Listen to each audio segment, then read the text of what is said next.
You're listening to The Jacob Valk Show. He's breaking down the latest and greatest in sports as only he can. Follow him on Twitter at RealJacobValk. Here he is, Jacob Valk.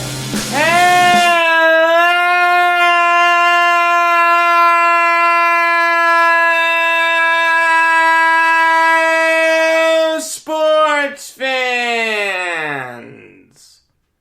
Welcome to another edition of the Jacob Valk Show. I am Jacob Valk, and as promised, I'm going to do my NFL award picks. When doing NFL award picks, you have to start with MVP. And as usual, there are a bunch of candidates that you could make a convincing argument for. Patrick Mahomes, Tom Brady, Josh Allen, Russell Wilson. I'd be hard-pressed to ever give it to not a quarterback. You would need to be so incredibly dominant that you negate all the great performances by all the quarterbacks. Quarterback is the most important position in sports. You can't win without a good one. The reality is, you can win without a good running back. You can win without a good wide receiver. You can win without an elite defensive player. And just have a group of good not greats out there doing their things. So I have to give the MVP to a quarterback. And the most deserving quarterback is Aaron Rodgers. Another incredible year, threw for just under 4,300 yards, completed over 70% of his passes, 48 touchdowns to 5 interceptions. The Packers got the bye in the NFC primarily because of Aaron Rodgers. Does Matt LaFleur get some credit? Absolutely. Does Aaron Jones get some credit? Absolutely. Does Davante Adams get some credit? Absolutely. But we all know that the Packers are only going to go as far as Aaron Rodgers takes them. The Packers scored the most points in the NFL this year with 509, 8 points ahead of the Bills. Rodgers is 37 years old, and he seems to be getting better. I don't see him slowing down anytime soon. Like I said, you could make a legitimate argument for a guy like Mahomes, Brady, Allen, or Wilson. But I think Aaron Rodgers had the best overall season for a quarterback. He led the NFL in passing touchdowns among all quarterbacks with at least 20 pass attempts. Rodgers had the highest quarterback rating with 121.5. He's my MVP. As for Offensive Player of the Year, I don't like giving this to the same person for MVP. I don't like one person winning multiple awards. I don't like it in baseball when a pitcher wins Cy Young and MVP. I don't always hate it. Like when Justin Verlander did it, I understood it. If a goalie won the Hart Trophy, depending on the circumstances, I could see myself getting behind it. But usually, I like one player winning just one award. My pick for Offensive Player of the Year is the seminal reason that the Tennessee Titans won the AFC South.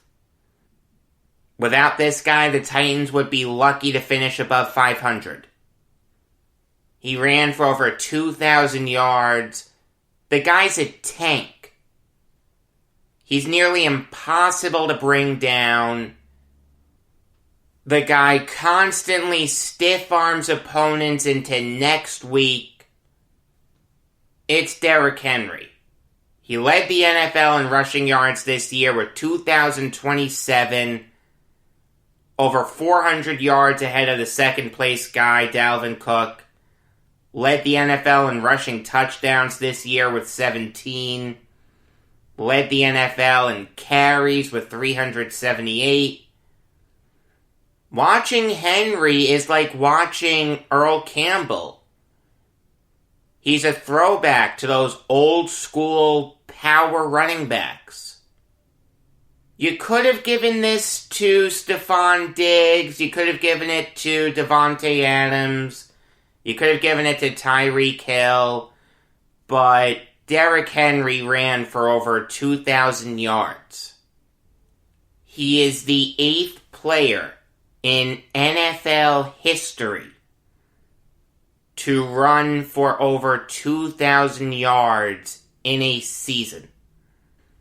Something that hasn't been done since Adrian Peterson did it in 2012. Out of all the 2,000-yard rushers in NFL history, all of them, with the exception of Eric Dickerson, in 1984, won Offensive Player of the Year. I don't think Henry is gonna join Dickerson in getting that distinction. I do think he's gonna get Offensive Player of the Year. Moving on now to Defensive Player of the Year. And this guy is, without question, the best defensive player in the NFL. Khalil Mack is second. It's closer than you'd think, but this guy is still number one. It's not TJ Watt. It's not Jair Alexander. It's not Joey Bosa. It's Aaron Donald. I'll read you some stats. According to Pro Football Focus, he had a 94.5 overall grade. That's the second best mark he's ever had. 2018, he got his best mark by getting a 94.8 overall grade. Ever since coming into the league, Aaron Donald has had an over 90 overall grade every season. He had 15 sacks this year. Do you have any idea how hard that is for a defensive tackle to get 15 sacks? This guy gets double-digit sacks regularly. The last 4 seasons, he's had at least 13 sacks. He's never had less than 8 in a season. His 15 sacks this year is the second most he's ever had in a year. Again, 2018 is first. He had 21 sacks. Here's how impactful Donald is. You can tell he's making an impact even when he's not making the stop. The guy constantly gets double-teamed, so what that does is it opens up one-on-one situations with guys like Sebastian Joseph Day, Leonard Floyd, Justin Hollins, Greg Gaines, Michael Brockers, etc., etc. And when you decide not to double him, you're basically condemning your quarterback to a vicious hit. He is a future Hall of Famer. He's one of the most dominant defensive players we've ever had in the NFL. He's right up there with Lawrence Taylor. He's right up there with Bruce Smith. He's right up there with Reggie White. Partially because of Donald's dominance, the Rams' defensive coordinator, Brandon Staley, is getting head coaching buzz. The Jets are gonna interview him. So far, they've been linked to 6 guys. Eric Bieniemy, Matt Eberflus, Arthur Smith, Patrick Graham, Brandon Staley, and Brian Daboll. I wouldn't mind any of those guys. I prefer Bieniemy, Daboll, or Eberflus in that order, but the Jets aren't interviewing anyone that they shouldn't. Moving on now to Offensive Rookie of the Year. And this was tougher than you'd think. I debated between 3 guys. Justin Herbert, Jonathan Taylor, and Justin Jefferson. Herbert had one of the best rookie seasons that a quarterback has ever had. He completed 2/3 of his passes for over 4,300 yards, 31 touchdowns to just 10 interceptions. The 31 touchdowns is a record for single-season touchdowns by a rookie quarterback. Jonathan Taylor had a 1,000-yard season and 11 touchdowns for a playoff team in the Indianapolis Colts. I like the fact that he plays for a really good team. You do get extra points for that. And Justin Jefferson replaced Stephon Diggs seamlessly. He had 88 catches for 1,400 yards and 7 touchdowns. Of the 3 guys that I mentioned, he's the only Pro Bowler. He gets points for that. So you've got the quarterback, most important position in sports, the 1,000-yard running back for a playoff team, and the Pro Bowler. A lot of people are saying this is just a 2-man race between the Justins, Herbert and Jefferson. Show some respect to Jonathan Taylor. He deserves to be mentioned in the same breath as Herbert and Jefferson. Having said all that, it goes back to the quarterback position, the most important position in sports. The Chargers went 7-9 primarily because of Justin Herbert. Would the Colts have made the playoffs without Jonathan Taylor? Maybe, maybe not, but I'll tell you, they got there more because of their defense.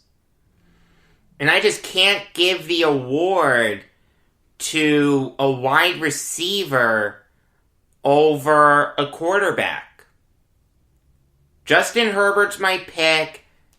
I wouldn't mind Justin Jefferson. I wouldn't mind Jonathan Taylor. But ultimately, my vote would go to Herbert. Moving on now to Defensive Rookie of the Year. And this was an incredibly easy choice. This guy was the preseason pick for everyone who made preseason picks. Forget being one of the best rookies in the NFL. This guy was one of the best defensive players in the NFL, regardless of experience. The second overall pick in this year's draft, Chase Young, has to win Defensive Rookie of the Year. He had the best overall grade, according to Pro Football Focus, of all the defensive rookies, with 87.2. The sky's the limit for this kid. I'm pretty sure I said that he was the best prospect in the 2020 draft. I think I had him ahead of Joe Burrow. I may have had him second, but I don't think I did. Young proved everyone right who said that he was going to be a great player from the word go. He came into the NFL like a bat out of hell against the Eagles, had 2 sacks, had the big fumble recovery on Sunday. He had 7 tackles in that game, the most tackles he's had in a game all year. That's impressive to me. He wasn't fazed by the bright lights. He wasn't fazed by the fact that Washington needed to win this game to get into the playoffs. Nate Sudfeld or Jalen Hurts, Young was making an impact.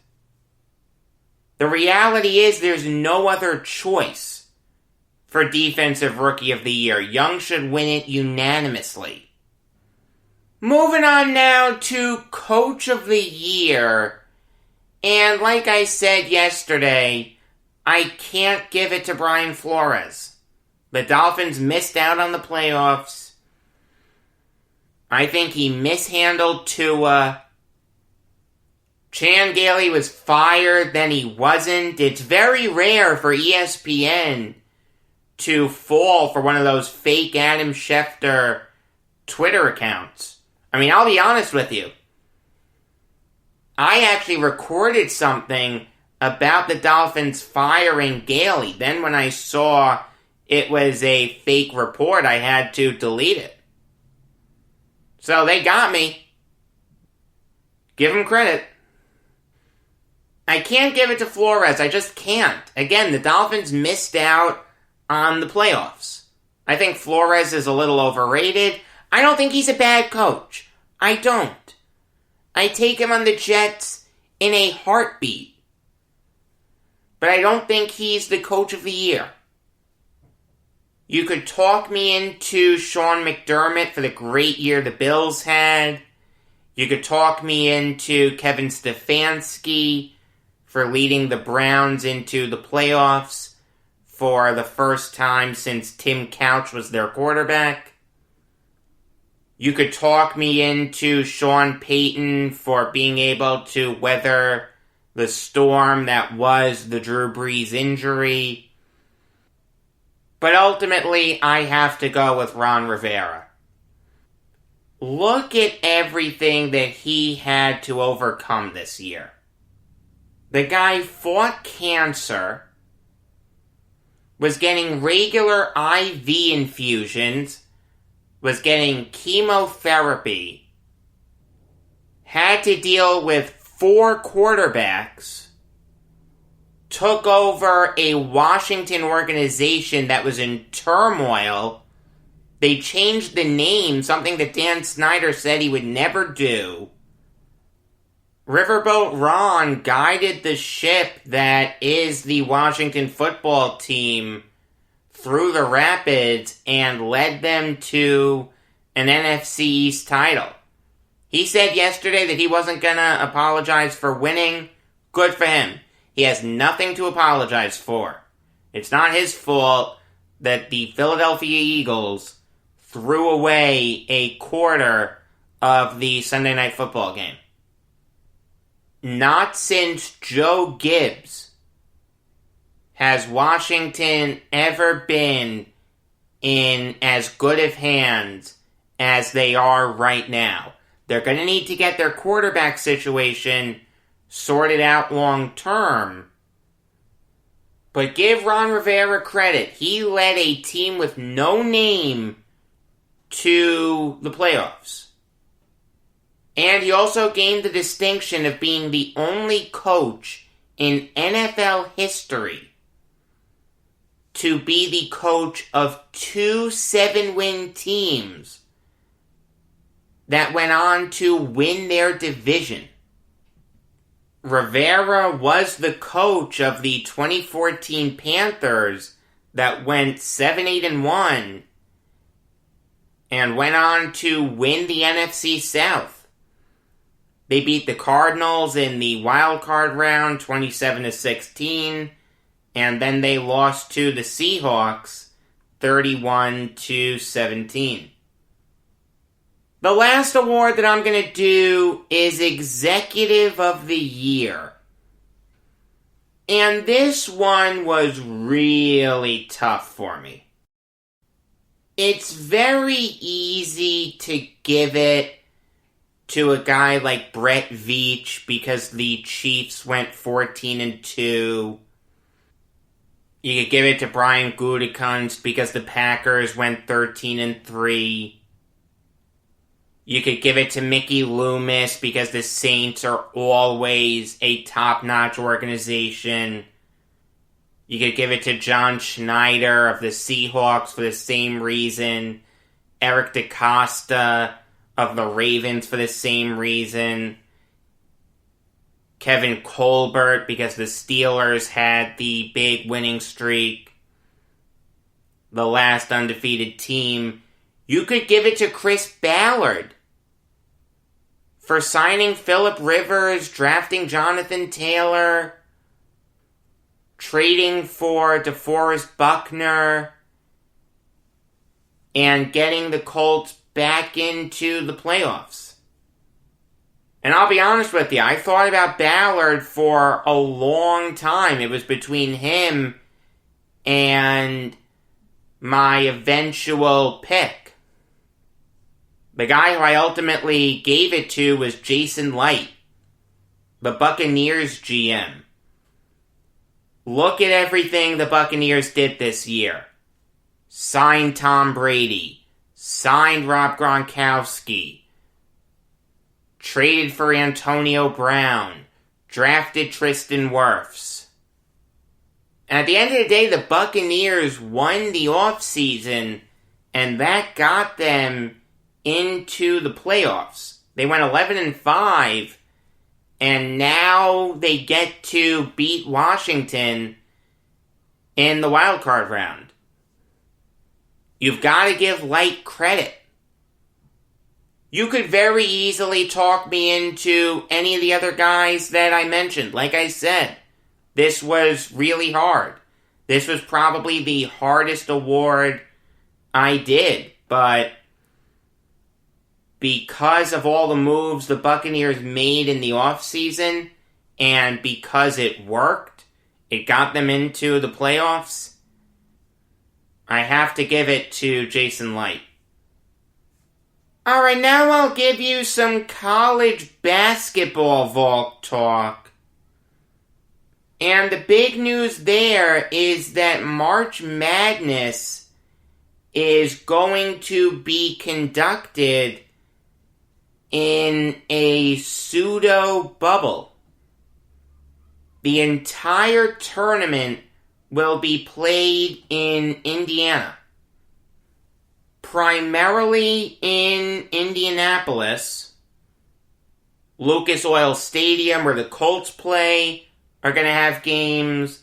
Bankers Life Fieldhouse, where the Pacers play, are going to have games. Hinkle Fieldhouse, where Butler plays, is going to have games. The Indiana Farmers Coliseum, where IUPUI plays, is going to have games. They're also going to go to West Lafayette, where Purdue plays, and Bloomington, where the Hoosiers play. All the teams are going to be on dedicated hotel floors in different Marriotts in the state. Obviously, they're going to social distance. They're going to test regularly. They're going to have family members. They may even have regular fans. So how would you like that? Imagine living in Indiana and having the ability to go to games in every round of March Madness. You could do that if you live in Indiana. The reality is this is the only way that March Madness could be done. College sports this year has been a nightmare. College football was a complete debacle. I don't know how we got through that. College basketball is getting torn up. You have schools pausing their programs left and right. I saw that Boston University is going to require teams playing on campus to wear masks during games. I can't imagine playing basketball for 2 hours while wearing a mask. Also, it will be March Madness. It's not going to be May Madness, which was rumored. Selection Sunday is going to be March 14th. The tournament will run through April 5th. We're still going to have 68 teams. This was the only way that the NCAA could stage March Madness. You couldn't have teams crisscrossing the country like they're doing right now. You're seeing all the headaches there. I mean, for God's sake, look at what just happened with the Cleveland Browns. They get into the playoffs for the first time since 2002, and now they have a COVID outbreak. Your heart has to break for the Browns. They now have 5 COVID cases. Kevin Stefanski, Drew Petzing, a defensive backs coach, Joel Bitonio, and Kadero Hodge. Only the Browns! Now Mike Pfeiffer, the special teams coordinator, is going to be the head coach. Alex Van Pelt is going to call the offensive plays. It couldn't be any worse for the Browns. It's going to be interesting to see what the NFL does from here, I'll tell you that. Do they move the game back? It's already the latest it could be. It's the Sunday night game. It's not like you can move it from Saturday afternoon to Sunday night. Do you move it to Monday? Do you move it to Tuesday? Has the NFL ever had weekday playoff games? I actually don't know the answer to that. I mean, here's what I'll say. You can't get on the NFL for this. There wasn't anything they could do. If they did home market bubbles for the playoffs, this still would have happened. Because people would have been going into the home market bubble and their tests still would have returned positive. So you can't get on the league for this. What you could get on the league for, assuming this happens, I hope it doesn't, but let's say it's the conference championship and one of those 4 teams have a COVID outbreak. Then you could say, why didn't you do home market bubbles? The NCAA doesn't want it to get to that point. They really can't avoid a Brown situation. You can't do that. The only way you could do that would be doing conference tournaments in bubbles. But even then, you're just kicking the can down the road. What's to say that a team entering the conference championship bubble doesn't have a COVID outbreak? We're at a point in sports now where positive tests are unavoidable. You're seeing it with the Nets. Kevin Durant is going to miss a week because of it. Someone close to him tested positive for the coronavirus. The barometer for success now is how do you move on from the inevitable positive tests? Once you get into the playoffs, then things can change. But as far as regular seasons go, you've got to stick that out. Bubbles should be used only for games that need to happen. Regular season games shouldn't need to happen. Are there cases where they need to happen? Yes, but a game early in the season doesn't need to happen.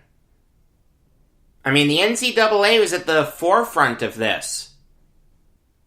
Conference tournaments were being canceled, games were being played in front of no fans. Then the whole tournament ended up being canceled. The NCAA doesn't want that again. They can't afford a second March Madness to be canceled. They need to do everything in their power to ensure that March Madness goes on. The only way to do that is in a bubble-like environment. This is undoubtedly the right decision by the NCAA. I do want to talk about yesterday's great game between WVU and Oklahoma State. A game that I was absolutely locked into. I watched every minute of that game. I love watching Cade Cunningham play. This is a really good WVU team. I thought this was going to be a great game. But midway through the second half, it looked like it was going to be a blowout. Oklahoma State was up by 19. I said to my parents, all right, guys, let's watch something else. Then as they were finishing things up in the other room, WVU gets closer and closer and closer. And then they said, all right, Jacob, we're ready. It's like, no, this is a good game again. It's a 12-point game. I want to keep it on. And then WVU pulled off the epic comeback. Down 19 in the second half. And you come back to win by 3. I wouldn't go as far as to say that it's a comeback for the ages, like Fran Fraschilla said. But it was a great comeback. You've got to give WVU a ton of credit for doing what they did. And for doing it without Oscar Tshiebwe. Their big presence inside, he was out for this game. It required WVU to go smaller. And what that did was it opened up room for Derek Culver to absolutely go off. The guy had a double-double in the first half. He finished with 22 points and 19 rebounds. He had 7 offensive rebounds. It was without question the best game that Culver has ever played for WVU. Miles McBride stepped up. He had 21 points. Off the bench, Taz Sherman had 20 points. Kedrian Johnson did a lot of the little things out there that don't show up in the box score. Late in the game, you saw that classic WVU full court press. It was a fantastic game by Bob Huggins. Huggins now has 300 wins at 2 schools, Cincinnati and WVU. That's a pretty short list to be on. But going back to this game, the key moment for me was the 8-point swing that Miles McBride orchestrated. With 3:50 left to go in the second half, McBride hit 2 free throws. WVU is only down 2 at this point. Then he hits a 3-pointer to give the Mountaineers the lead. And then he hits another 3-pointer to give WVU a 4-point lead with just over 2.5 minutes to go. And I'll say this about Cade Cunningham. A guy who I really like. A guy who's probably going to be the first overall pick in the 2021 draft. He's Ben Simmons with a shot. Imagine how scary it would be if Ben Simmons could shoot threes. That's Cade Cunningham. But the guy missed a big 3-pointer that would have cut the WVU lead to 1 with under a minute left. After Isaac Likely got the rebound and laid it in. He had a big game, by the way. 22 points, 7 rebounds, 4 assists. Best game Likely's had all year. Kedrian Johnson turns the ball over. And then Cade Cunningham commits a charge. And it was a charge. Outside of the restricted area, defenders straight up. That was a charge. That was a bad job by Cunningham. You've got to step up there and make your shots. You're the best player on the Cowboys. You don't want Isaac Likely laying it in when you have the opportunity to make it a 1-point game. A 1-point game is exponentially different than a 2-point game. But then WVU did something stupid. Sean McNeil, a guy who's Steve Nash good from the free throw line, missed one of his 2 free throws. After he made the second one, it's 85-81 WVU. The one thing you don't do is press.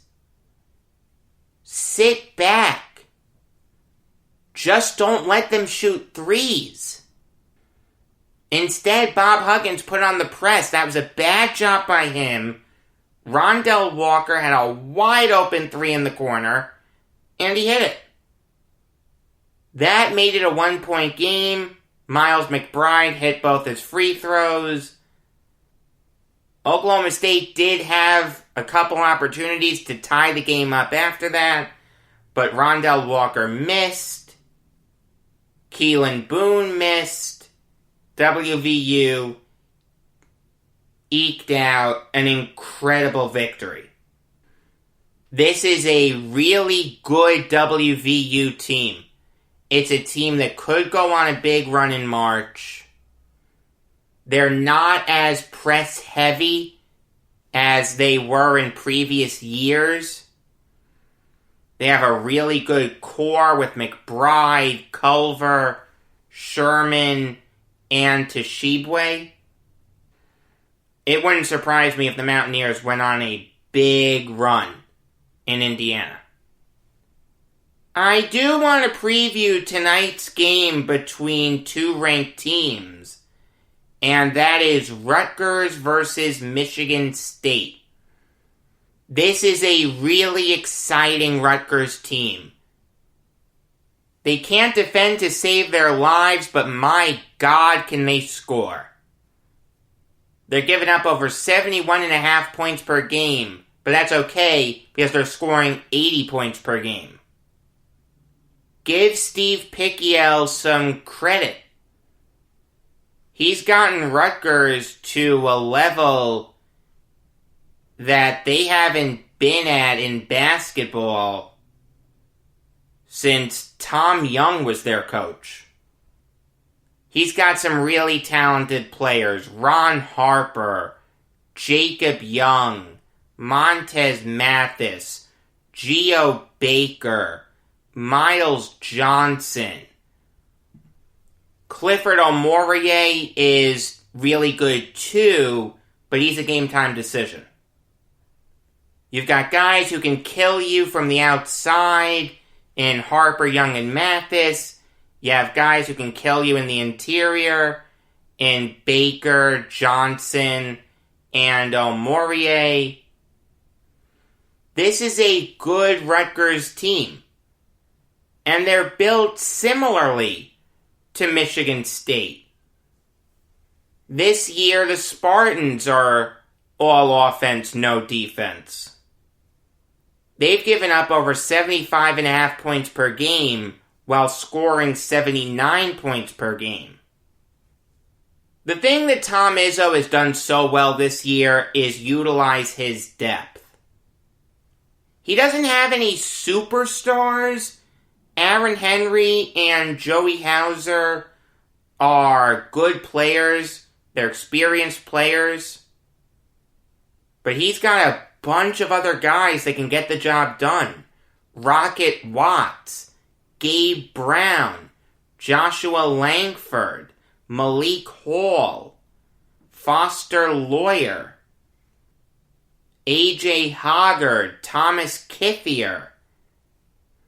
This is a deep Spartans team. No superstar, but they epitomize team basketball. All in all, I expect this to be an incredibly high-scoring game. I don't know what the over-under is on it, but bet the over. It wouldn't stun me if Rutgers won, but I think MSU has the depth to pull it out. Give me the Spartans. Moving on now to the Islanders signing Matt Martin to a 4-year deal worth $6 million. No, I did not misspeak. Lou Lamoriello just signed a fourth liner who only had 8 points last year to a 4-year deal that pays him $1.5 million a year. Didn't he learn from Ross Johnston that he shouldn't do this? One of the first things that Lamoriello did as Islanders GM was sign Johnston, another tough guy, to a 4-year deal worth $4 million. Since signing that contract, Johnston has only played in 49 games. He has only scored 8 points. The stupidest thing that Barry Trotz ever did in his life was put Johnston on the first line. Put him with Matthew Barzal and either Anders Lee or Josh Bailey. I don't remember which. It was one of the two. I remember watching that game and wanting to bang my head against a wall. The point is, that's $1 million that Johnston is taking up for a cap-strapped Islanders team. An Islanders team that still needs to sign Matthew Barzal. I don't want to hear about Johnny Boychuk going on long-term injured reserve. Until the Islanders sign Matthew Barzal, that proves to me that they're cap-strapped. And you know what? They'll be cap-strapped after that because Barzal's going to take up a significant portion of that cap. Instead of signing Matt Martin, a guy who's lost a step, anyone could tell you that that fourth line isn't as good as it once was. It's still solid. It's not bad, but it used to be the best fourth line in hockey. I don't know if it's there anymore. I would need to really think about it. Don't give Matt Martin a 4-year deal. I don't mind the $1.5 million. If Matt Martin was to get a 1-year deal or maybe a 2-year deal at $1.5 million per year, I have no complaints with it.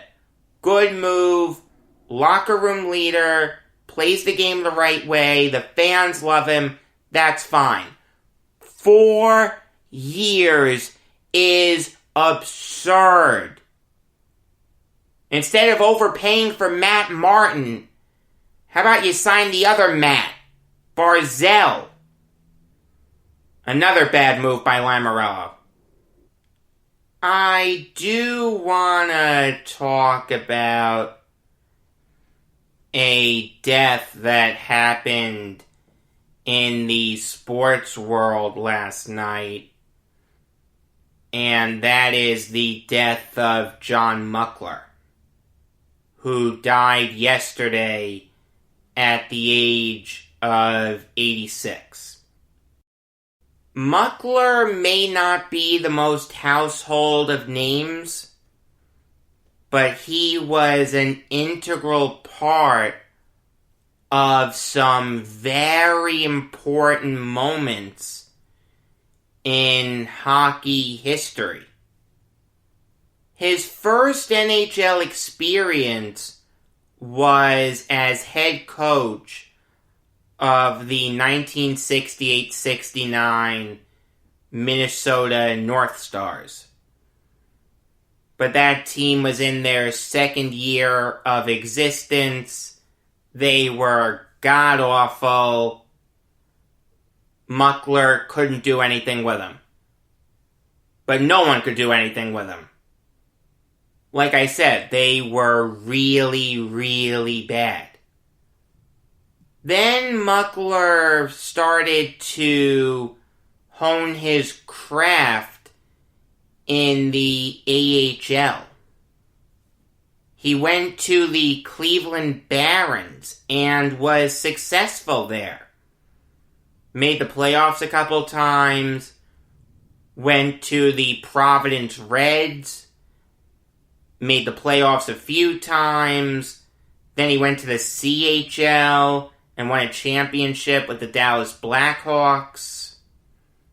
But then his big break came when Glenn Sather hired him as an assistant coach.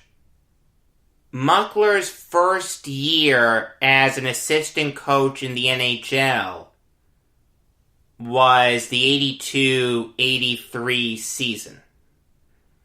That year, the Oilers lost to the Islanders in the Stanley Cup Finals. The year after that, they went on to beat the Islanders in the Stanley Cup Finals. The year after that, they won the Stanley Cup again. This time, they beat the Philadelphia Flyers. After that, Sather gave more responsibilities to Muckler. Instead of being assistant coach, he was assistant head coach. As assistant head coach, Muckler won 2 more Stanley Cups in 87 and 88. After the 88-89 season, Sather stepped aside as head coach to focus more on being Oilers GM. Muckler was the obvious choice to take over for Sather. In Muckler's first year coaching the Oilers won the Stanley Cup, beating the Bruins. The year after that, the Oilers kinda disappointed. They only had 80 points. They were 37-6. No one expected them to do anything in the playoffs. but they went on to upset the Calgary Flames in 7 games and the Wayne Gretzky-led Kings in 6 games. So it's kind of funny. People talk about the Gretzky trade from the Oilers to the Kings as this great disaster for the Oilers. It really wasn't. If you actually boil it down to the ground, the Oilers won without Gretzky. They beat Gretzky in the playoffs. I'm not saying it was a good decision to trade him. Peter Pocklington deserved all the heat he got, but it wasn't as bad as people make it out to be. After losing to the North Stars in 5 games in the conference finals, Muckler went to the Sabres.